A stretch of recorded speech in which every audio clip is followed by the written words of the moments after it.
Обвинительный приговор по данному делу – это очередное преступление российской власти в отношении граждан Украины. И, несомненно, российская власть понесет за это ответственность. Я воспринимаю этот приговор как отношение к нашему общему стремлению жить свободно в своей собственной демократической стране. Сегодня грань между добром и злом четкая и понятная. И поэтому мы должны поступать исключительно правильно, опираясь на свою веру, на свою совесть, чувство человеческого достоинства и справедливости. И ни в коем случае не отступать. Наша борьба продолжается.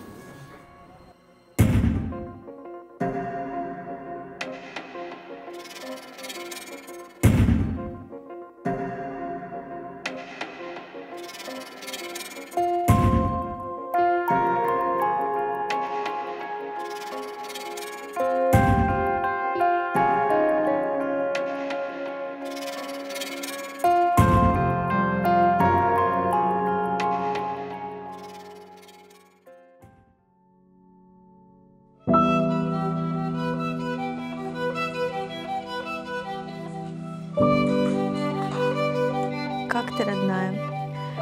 Мне не спится. Сейчас ночь, суббота на воскресенье. Я поспал днем и сейчас не могу уснуть. Думаю о тебе, о детях. Трудно думать, что они растут без меня. Особенно Ниаль. Она как раз начинает ходить, говорить, делать что-то новое и забавное. Вот боюсь, что когда-нибудь потом ее придется меня узнавать заново. Ведь сейчас меня нет рядом, а она такая маленькая. В эти дни опять навалилась тоска, как в первую неделю. Я стараюсь гнать ее подальше, но сегодня не получается. Это нужно, чтобы это чувство не терзало, иначе будет совсем тяжело. Никакие иные вещи не идут с этим в сравнение. Ты не переживай. Просто мне нужно с тобой поделиться. А с кем еще? Наверное, это из-за того, что нам не дали увидеться на суде. Расстроился. Не бойся быть слабой. Не бойся, если что-то не получится. Только прошу, не замыкайся. Живи, ходи в гости, приглашай к нам. Наша разлука может быть продолжительной, но помни, ты мой самый любимый, близкий человек. Роднее тебя и наших деток никого у меня нет.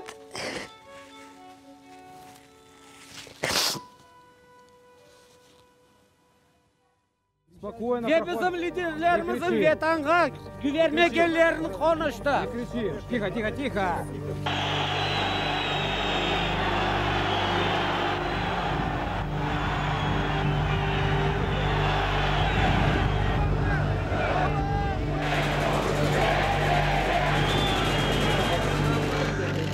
А это этот, насрать.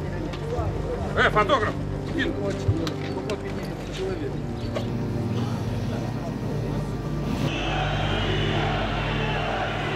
Моменты уехать из Крыма для нас, мы даже не обсуждали их.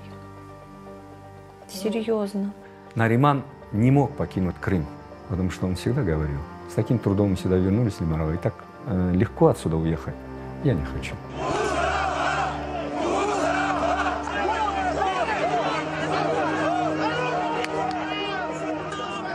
А никто, в принципе, из наших лидеров не уехал. Мустафага не впустили в Крым, Рифатага не впустили в Крым. На кого-то возбудили уголовные дела. И Нариман, будучи там, как раз-таки был вот голосом другого поколения, который вокруг него же, он же не был один, вокруг него тоже начинали появляться, он начинал становиться центром притяжения. Вокруг него тоже начали появляться люди, у них была внутренняя необходимость быть рядом и помогать. А кто будет после нас? Я не знаю, кто будет после Наримана. Нариман Ага есть рупором свободы, рупором свободного голоса из Крыма. Он тверд в своей позиции, он настоящий патриот своего народа, и не только народа и страны. Я бы сказала, что в Крыму люди воспринимают его своим лидером. Он оставался в Крыму до последнего. Он оставался со своим народом. Он не боялся ничего и не боится ничего, и он готов вести за собой людей. а люди ему верят. Только вы лица свои прячете, потому что боитесь, да. А мы не боимся, поэтому не прячем. Все, молча скажите, все. Выше, да, вот за машину, за машину. В 2014 году, в октябре, была задержана группа крымских татар по так званому делу 3 мая. Это были первые задержанные 5 крымских татар. Нариман, Ильми Умеров. Мы выезжали на суды, мы вели оттуда репортаж. Я направляюсь в Центральный районный суд города Симферополя, где, возможно, будет поставлена точка в одном из самых важных и массовых политических процессов в Крыму. А дальше же пошли эти волны арестов, да? А когда арестовывают, у одного 5, у другого 7, у кого-то 13 детей, да? Нариман был тоже одним из инициаторов, да, создания вот этой программы, да, «Крымское детство», когда мы помогаем, да, этим детям политзаключенных. Иншалла, ноутбук казанды bu bala. Allah hayırlı etsin. Мы стоим возле здания суда, так подходили и говорили: слышь, ну вот зачем вот ты там, вот сейчас ты освещаешь вот этот вот процесс, зачем тебе это надо? Ну успокойся, ну не ходи ты на эти процессы, ну будь спокоен, подумай, у тебя же семья, дети. И он говорит: ну я же не могу быть тварью дрожащей. Ну если сейчас происходит беспредел, я не могу не говорить об этом. Я нахожусь в селе Урожайное, по улице Юбилейной. Буквально в 6 часов утра мне позвонил молодой активист Ролан Османов, сообщил, что к нему приехали сотрудники полиции с обыском. У Ролана Османова обыск тоже закончили. Сотрудники ОМОНа, или как они называются, покидают. У него и днем, и ночью, наверное, телефон не выключался, поэтому у него телефон постоянно. Я даже, честно признаюсь, я иногда нервничала. Говорю: Нариман, ну хоть отложи там телефон, ну ты ж дома. Человек, он, который готов был помочь всегда, только вот телефонный звонок, я не знаю, ночь, день, состояние какое у него, устал, не устал, болеть, не болеть. Как Нариман себя проявил, когда задержали наших моряков, и когда он собирал вот эту вот помощь, продовольственную помощь, и как это происходило именно в его доме, эти тюки и с одеждой, и с продуктами. То есть он эту акцию организовал. Но он во многих акциях принимал участие и, в принципе, был инициатором этих акций. Буквально сейчас с одного из симферопольских рынков закупили на наших ребят в СИЗО, в принципе, все необходимое, кое-что будет докупаться немножко позже. Позади меня то самое пресловутое Лефортовское СИЗО, в которое были помещены 21 украинских военнопленных. Мы с друзьями, отчаянными и отважными людьми, взяли на себя ответственность привезти собранные в Крыму передачи для них, вещи, продукты.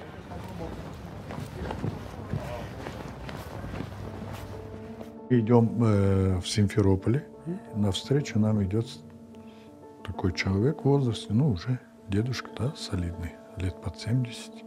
Он увидел нас и подходит к Нариману: о, балам, ты здесь, оказывается? Карбаба, я здесь, я никуда не уезжал, мы вот здесь. Он говорит: а не боишься? Ну, боюсь только Всевышнего. Да, ты не собираешься уезжать? Нет. Я говорю: сколько мне дано Всевышним, я столько буду жить в Крыму. И тогда дедушка расплакался. Но если такие лидеры находятся с нами и так смело выступают, тогда нам нечего бояться. Тогда нашему народу нечего бояться. Его постоянно узнавали, да. Если узнавали на рынок, вот мы когда ходим, например, на центральный ходили, там в основном, ну, кто крымские татары продают же, всегда благодарили за его работу, что они его смотрят, что они поддерживают. Многие в Крыму предпочитают жить осторожно. Занимаются самоцензурой, стараются лишний раз не говорить и не делать того, что может привлечь внимание власти. Мы должны разучиться говорить себе и другим: Да он сам нарывался, что ему или ей больше всех надо было. Да сидел бы тихо и не тронули бы. Нам крайне важно научиться поддерживать тех, кто, несмотря на угрозы, готов говорить правду. Именно эти люди сохранят нашу пассионарность, наш шанс быть нацией, а не просто местным населением, красиво танцующим хайтарму и угощающим туристов самыми вкусными чебуреками. В какой-то момент он задумался и говорит: ты знаешь, мне уже, говорит, вот я устал просто от этого всего ожидания. Я понимаю, что в какой-то момент они за мной приедут. Постоянное чувство такой вот тревоги, оно, говорит, меня, говорит, уже отпустило. Я уже понимаю, что если оно должно произойти, оно должно произойти. И чем быстрее оно произойдет, тем быстрее я вот перестану быть в этой ситуации. Но бояться и прятаться, и где-то быть в тени, я считаю, он всегда говорил, что я считаю, что это неправильно. И нам надо всегда показывать свое возмущение. Чем мы недовольны, мы должны это говорить, не скрывать своих эмоций. Активисты национального движения в Узбекистане, когда еще мы жили, когда чувствуют, что их скоро могут арестовать, они начинали одевать двое трусов и в кармане носить зубную щетку. Потому что арестовывали всегда неожиданно. С Нариманом в последний раз. Я ему рассказал вот это. Сказал, одевай двоє трусов і носи щотку з собою. Коло, яке там змикалось навколо нього, і тих, кого кидали, його не чіпляли. А зачепили після саміту Кримської платформи. Вперше з часів окупації українського півострову я щиро вітаю учасників першого нашого саміту Кримська платформа. Вітаю!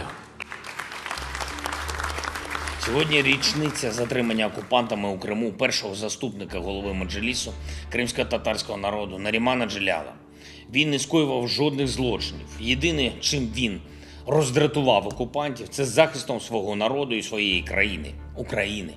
Наріман Джелял минулого року взяв участь у роботі Кримської платформи. Він прибув з Криму на саміт і розказав гостям та учасникам саміту про те, що реально відбувається на півострові.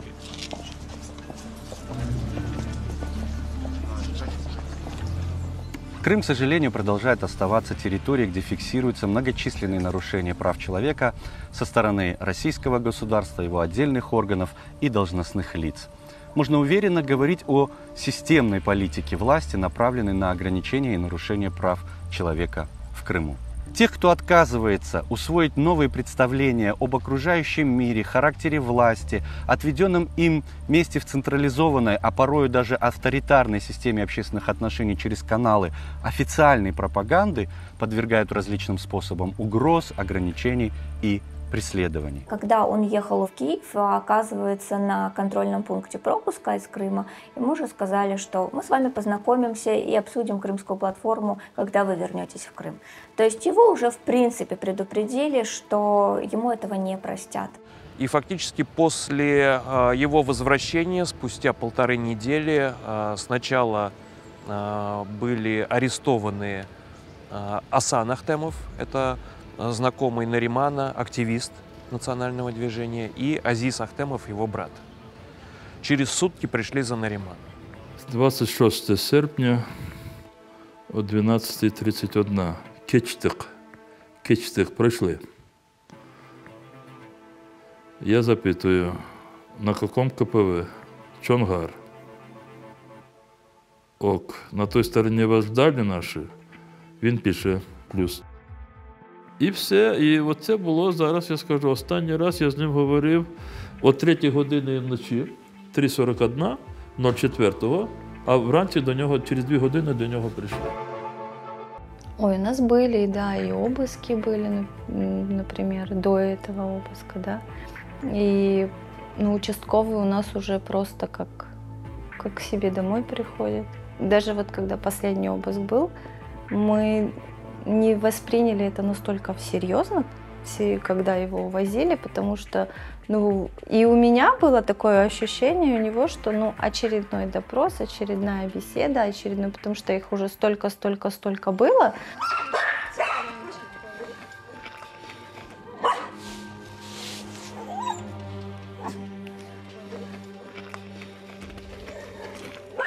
В 7 утра я слышу просто вот вой собак, и там уже в камуфляжах вот люди начали перескакивать через заборы. Меня утром разбудила Анашка, сказала просыпаться, к нам кто-то стучался. Мы все пошли к Чемилю в зал, и потом зашли люди в костюмах специальных. Звонок, я еще был в постели. Левиза дрожащим голосом: Лимарага, у нас обыск. Я быстренько подскочил, подъезжаю во двор к Нариману, машины не вижу. 2 машины в стороне стоят. Я спрашиваю, говорю, ну надолго, как скоро он там приедет? Нет, ненадолго, пообщаться там на полчаса. И его посадили в бусик, и вот его увезли. Мы тогда пытались с Аминой Ханом за машиной поехать, но нас заблокировали, не дали этого сделать. И вот так Наримана забрали.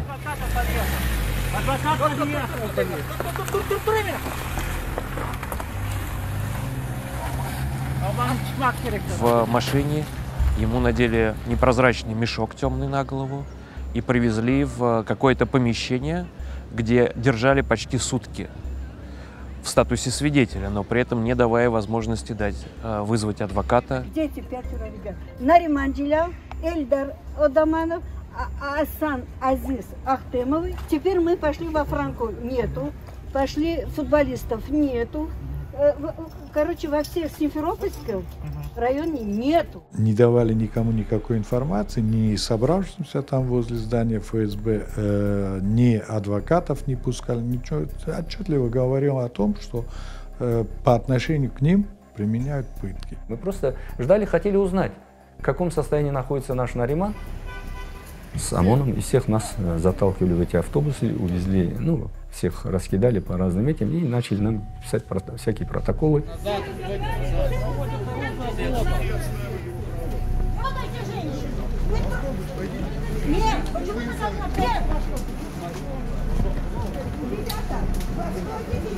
Вы меня трогаете в данный момент.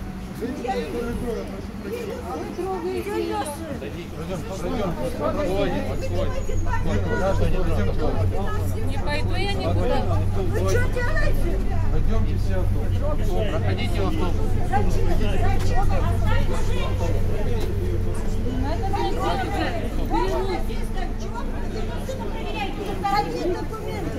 Вы уже дома, мне обыск сделали. И мы уже тогда боялись просто из-за ребят, потому что мы понимали, что ну, если не Наримана, то братьев Ахтемовых точно будут подвергать пыткам. Ну, так оно и случилось на самом деле. Я не знаю, что переживал Нариман, потому что ну, адвокаты нам говорят, что он был более-менее в нормальном состоянии, но тем не менее эмоциональное состояние у него было шаткое, и я боюсь даже представить, через что он прошел, особенно эти первые дни.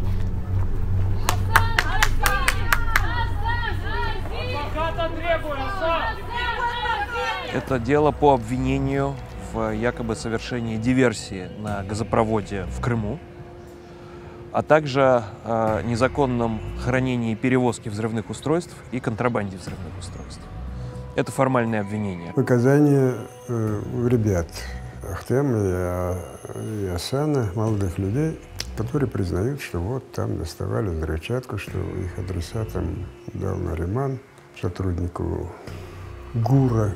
Потом выясняется, что показания эти были продиктованы под жесточайшими пытками средневековыми. Они даже не осознавали, что подписывали, потому что до того, он говорит, у меня мозги кипели просто, я не знал, что творится, и подписал. Их пытались заставить вот таким путем, пытая электричеством, током, с одетым мешком на голове, угрожая там пистолетом и всем остальным, их пытались заставить дать ложные показания в отношении Наримана Джиляла. В ходе заседания был допрошен мой муж в качестве подсудимого. Он рассказал, что, он сказал, что все, что есть все его показания в протоколах, которые есть в материалах дела, это все ложь. Он рассказал, что все эти показания были выбиты путем пыток. Муж категорически не согласен с теми показаниями, которые были даны в сентябре, так как они даны были под психологическим, физическим давлением. Те процессы, которые называются судебными, там никто не слушает ни доводы подозреваемых, обвиняемых, ни доводы защиты. Там все смотрят в рот прокурору, а прокурор смотрит в рот следователю. Суд проводит в закрытом режиме. К самому суду подгоняют автозаки и Росгвардию, чтобы не дать людям собраться и выразить свою поддержку Нариману Джилялову. Это в миниатюре то, что делает российская власть с крымско-татарским народом. Пытается заставить молчать, задушить, запугать дубинками и многолетними сроками. Фактически никаких доказательств причастности Наримана Джилялова к каким-либо преступлениям следствие найти не смогло. И обвинение на суде не представило. Все дело базируется на двух видах доказательств. Прежде всего, это показания, выбитые пытками. Сразу после ареста Асана Ахтемова и Азиза Ахтемова пытали. Их пытали электрическим током, их избивали, имитировали расстрел. Впоследствии выяснилось, что по этому делу пытали не только обвиняемых, пытали свидетелей. 2 свидетеля заявили впоследствии на суде, что к ним применялись пытки электрическим током. И это были свидетели обвинения.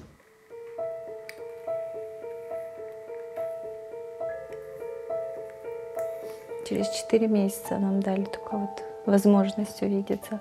Заходим в отдельная комната для свиданий. Открывается это очень такая старая ржавая вот эта дверь железная со скрипом. Я туда захожу, очень холодное помещение. Первое, что я вижу, это вот просто вот эти вот перегородки, как в общественном туалете бывают. Я поднимаю глаза, а он просто сидит там, можно сказать, в будке. Такая вот, 1 на 1. Зашла, и он уже говорит: Левиза Отер. Он, наверное, раза 3 мне это повторил. А я даже не видела, куда садиться или что. Я просто вижу вот это вот холод, вот эти вот перегородки. Опускаю глаза, вижу там просто железный такой вот табурет, привинченный в пол. Вот. И сажусь туда, и он показывает, там сбоку был какой-то советский, такой уже пожелтевший телефон с этими трубками еще. И говорит: возьми, говорит, его, чтобы разговаривать. А между нами просто было двойное стекло, между которыми просто там черная решетка, она вся в пыли, в грязи. То есть даже вот видеть его, наблюдать оттуда было сложно. Наріман, як людина, яка не підвищує голос, не матюкається, в окулярах читає багато чудової літератури, сам пише, і настільки викривлена вся суть Нарімана як людини, як особистості. Для чого? Для того, щоб показати тим людям, які не знають, хто такий Наріман, що от серед кримстарських лідерів от всі вони такі. Власне, ФСБ спеціально його затримала не за там якусь екстремістську, наприклад, діяльність, там, називаючи членом Меджлісу, там, заступником голови Меджлісу.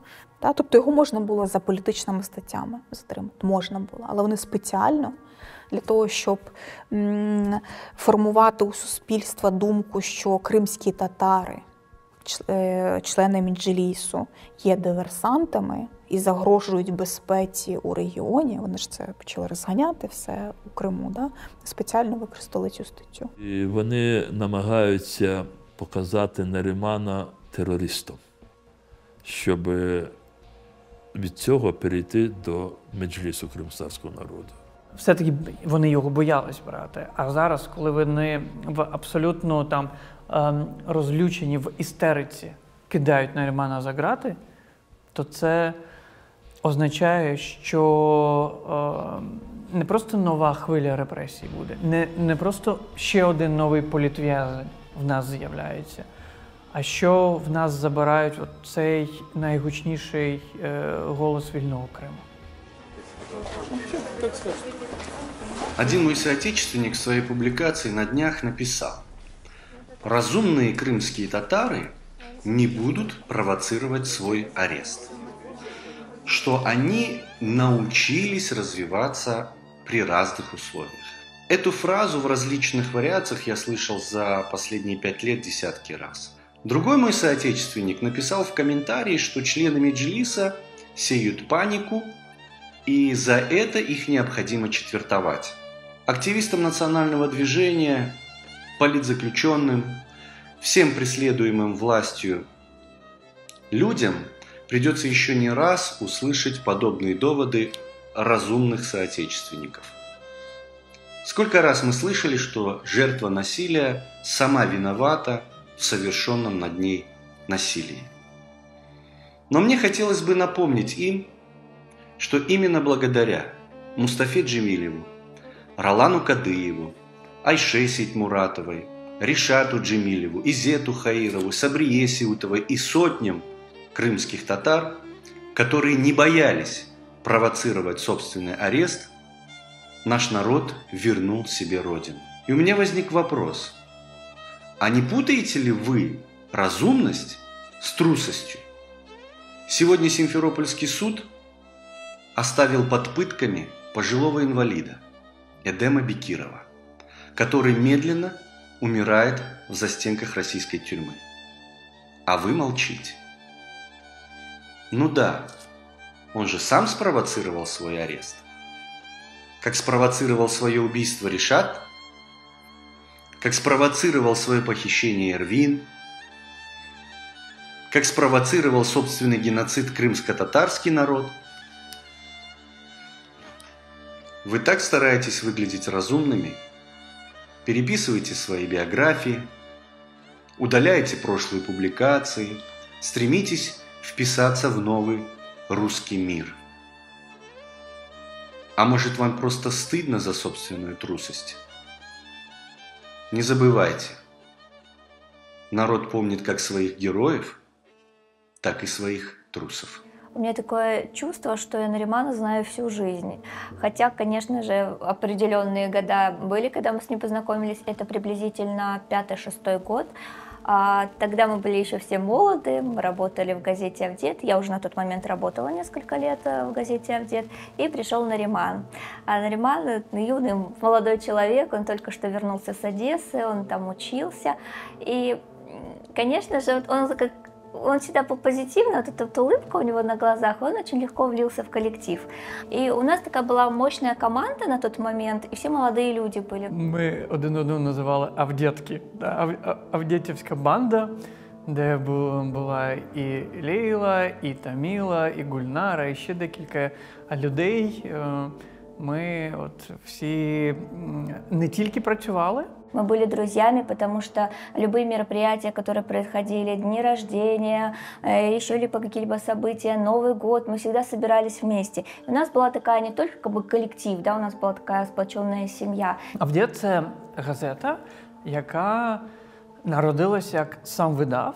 Його часто називали це газета Меджлісу кримськотатарського народу, бо редакція була на першому поверсі, а Меджліс був на другому поверсі. І завжди в нас деколи були такі баталії, коли члени Меджлісу могли прийти і сказати: от ви тут нас в газеті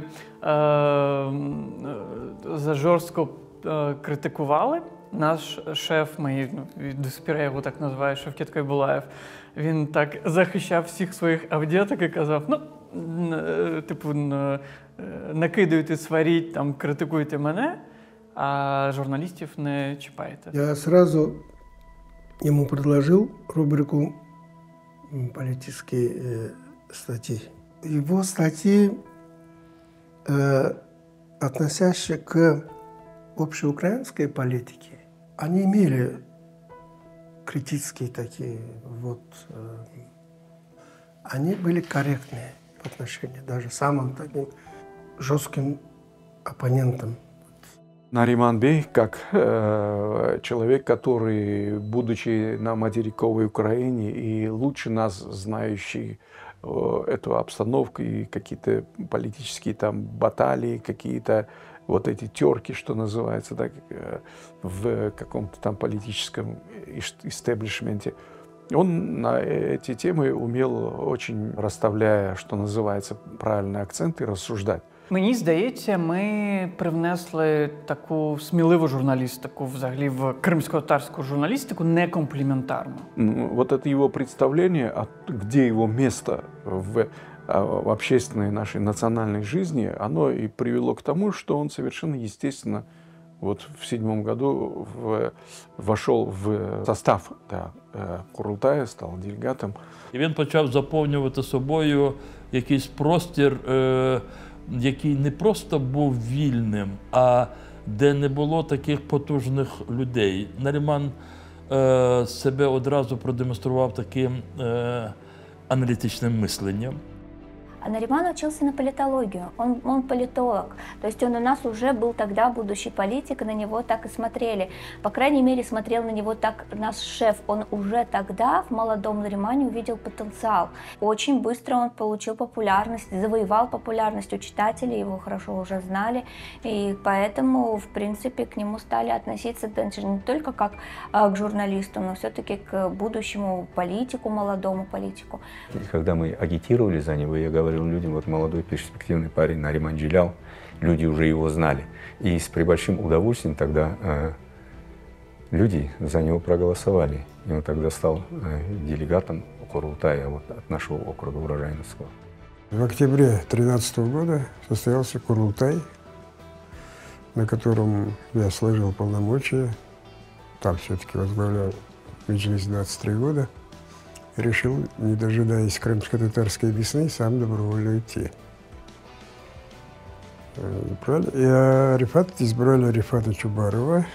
Потом Арифат начал формировать руководство Меджлиса, заместителей.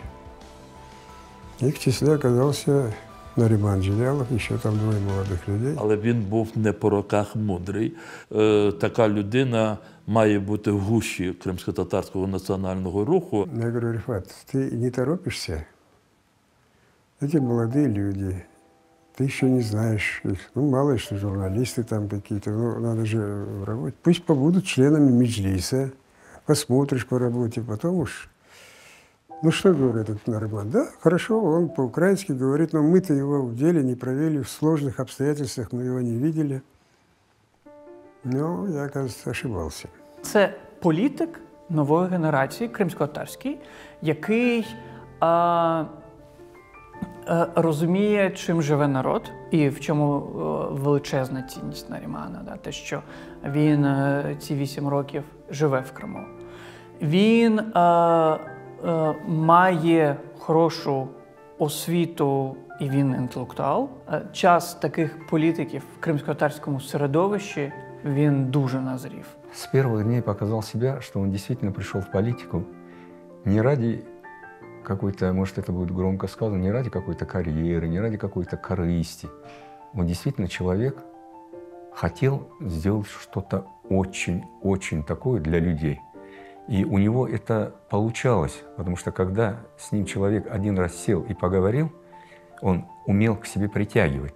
И самый главный у него такой был, такие способности у него были. Он мог, даже если с 3-4 людьми сидишь и разговариваешь, вот если он участвует в этом процессе разговора, даже если эти люди как-то вот друг к другу были отношения негативные или там враждебные, он сумел их объединить, он мог. Своими разговорами, своими вопросами, своими какими-то беседами, он прямо на этом же месте мог объединить этих людей. Он по своей природе, он педагог, да, вот такой вот наставник как будто бы. Его манера дискутировать, это вот манера, когда вот учитель доводит до своего ученика правильную мысль, несколько раз возвращаясь, несколько раз добавляя какие-то факты. Вот у него это вот именно вот когда говорят дар. Одни говорят: «Эй, вы что, в Крыму совсем хвосты поджали?» боитесь показать свое несогласие, миритесь с несправедливостью, молчите, когда нужно говорить. Скоро мир поверит в то, что крымские татары довольны нынешней жизнью, развивают новый бизнес, торжественно провожают детей служить в российскую армию, устраивают концерты и ярмарки. Им отвечают: вы сбежали и уже не понимаете, каково это жить сегодня в Крыму. Каково это ждать, что к тебе рано утром в дом начнут ломиться вооруженные люди. За честное слово могут уволить с работы, разрушить бизнес, посадить в тюрьму. Вы не можете указывать, как нам здесь жить. Вот вернитесь и сами делайте то, чего ждете от нас. Мы без сожаления бьем болевые точки друг друга, обвиняя кого в трусости, а кого в бегстве. Но большинство из нас боится признать, что наш оппонент в этом споре может быть и прав. Ведь то, что наш собеседник живет в иных обстоятельствах, не подвергнуть нашим рискам, но и не имеет наших возможностей, не делает его автоматически неправым. Нам давно пора научиться достигать синергии, умножать наши возможности и энергию. Но для этого необходимо научиться вести правильный диалог.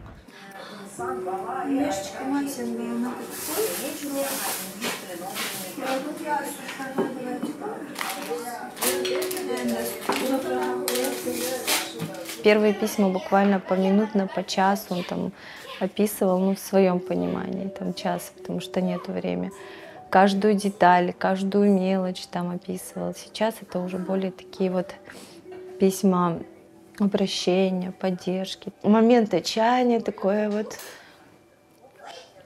безысходности, когда уже немножко вот устаешь и морально, и физически, просто перечитываешь их и ну, выдаешь вот эти все свои чувства, плачешь и уже дальше движешь. Я больше стараюсь писать о детях, потому что он уехал, когда Нялька была совсем еще маленькой, и она еще не умела ни разговаривать, ни ходить, и вот стараюсь буквально просто каждый момент, все, что она сейчас умеет делать, говорит, потому что ну, Адиле с Эмине, да, они уже были повзрослее, они его, ну, он уже хорошо знает характеры полностью, да, какие они. Джемиля немного знает, хотя Джемиля тоже больше всего спрашивает за Няль, и поэтому... Она похожа на него очень. Она его копия, да. Поэтому мы постоянно по фотографиям, по видео и показываем баба, то есть она знает, да, баба. И вот первое, кстати, слово баба у нее было не она. Баба! Баба!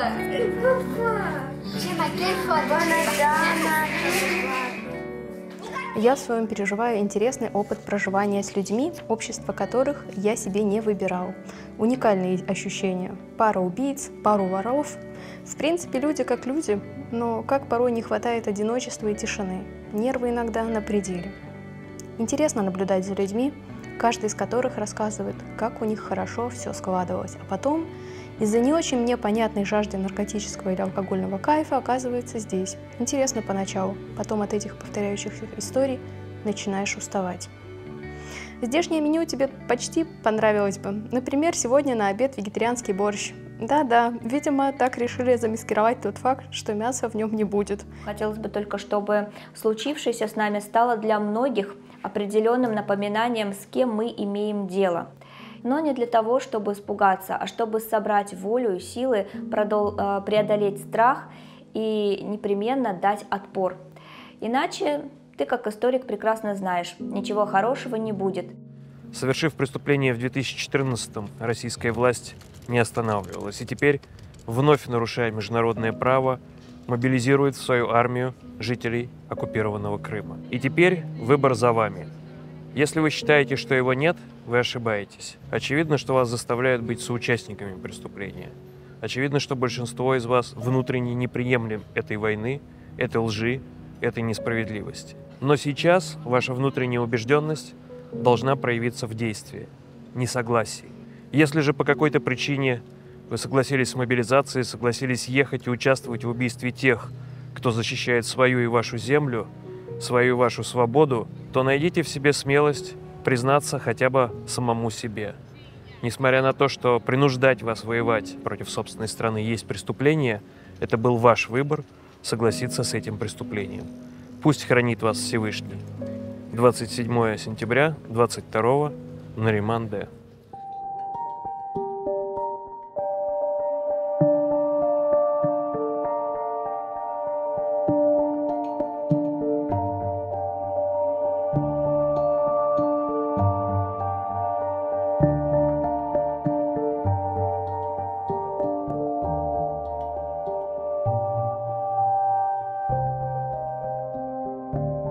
Для российской власти не секрет, что крымские татары, они ждут возвращения Крыма, они ждут освобождения Крыма. И российская власть вот таким образом пытается эту веру в них уничтожить. У меня есть маленькая надежда, что мы, если будем долго работать, Наримана освободят. У меня такая есть надежда. Что вы не успеете сделать фильм? Дай бог. Немножко переживаю, думаю, что вдруг освободят раньше, чем мы сделаем. Но если представить, что мы очень быстро работаем, очень быстро, и все-таки не успеют его освободить, что бы вы ему сказали? Я думаю, что я не один, кто гордится им. Ну, сейчас я переживаю меньше гораздо. Он и в этом случае оказался сильным.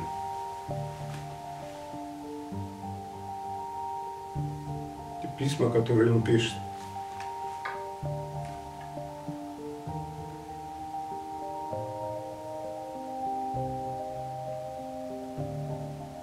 Гораздо сильнее, чем мы о нем думали. Після Мустафи Джемілєва і, можливо, Ріфата Чубарова, Наріман був найбільшим, до кого дослухаються. І головне, його дуже легітимізує суспільство кримськотатарське. Він, мені здається, загалом, як український політик, дуже перспективний. Я сподіваюся, що після того, як він вже буде звільнений, що в нього буде можливість і українською політикою в широкому контексті займатися.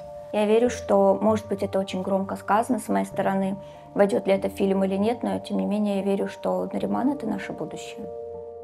Хотят ли оккупанты этого или нет, но, тем не менее, Крым останется за крымскими татарами, я в этом полностью уверена. На родине, я думаю, свою государственность мы здесь построим, и мы вместе все дружно со всеми желающими, которые у нас в Крыму жить мирно, все будем жить и процветать здесь. И я благодарен сегодня Всевышнему, что я знаком с таким человеком, как Нариман. Sağ olun. Çok sağ olun.